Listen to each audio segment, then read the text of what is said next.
Salut mes amis de Facebook! Bienvenue dans cette vidéo où nous allons essayer de remplacer un avocat par des alternatives locales. Mais tout d'abord, pourquoi est-ce qu'on va essayer de faire cela? Vous avez peut-être entendu que la popularité des avocats a augmenté considérablement durant les dernières années.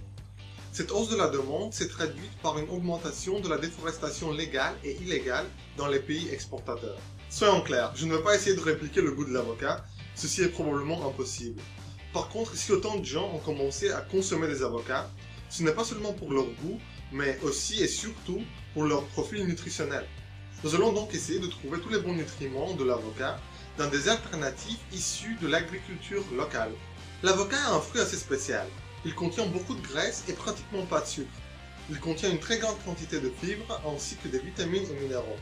Nous allons donc essayer de répliquer ce profil nutritionnel en utilisant le site chronometer.com. 100 g d'épinards, 1 cuillère à soupe d'huile d'olive et 2 cuillères à soupe de graines de lin nous permettront d'obtenir la grande majorité des micronutriments contenus dans l'avocat, et ceci pour une fraction du prix. En mangeant un peu d'épinards, nous allons obtenir beaucoup plus de vitamines K, C, E et A. Nous allons également obtenir beaucoup plus d'acide folique, ainsi que des minéraux tels que le fer, le magnésium et le calcium.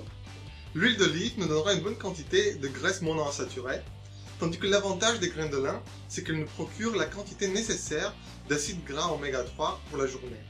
Le seul hic, c'est qu'on consommera un peu moins de fibres. Pour cette raison, je vous propose une deuxième option où nous allons remplacer l'huile d'olive par des lentilles.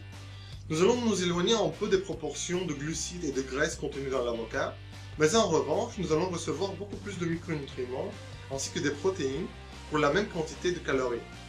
Nous allons également dépasser la quantité de fibres contenues dans l'avocat. Nous allons doubler la quantité d'acide folique comparée à la première option et la tripler comparée à l'avocat.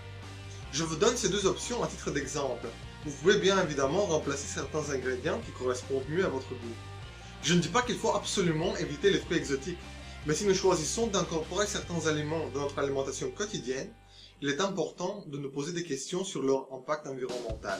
Manger des avocats ou du guacamole de temps en temps, ça fait pas de mal, mais si beaucoup de gens décident d'en manger tous les jours, l'impact environnemental devient beaucoup plus important.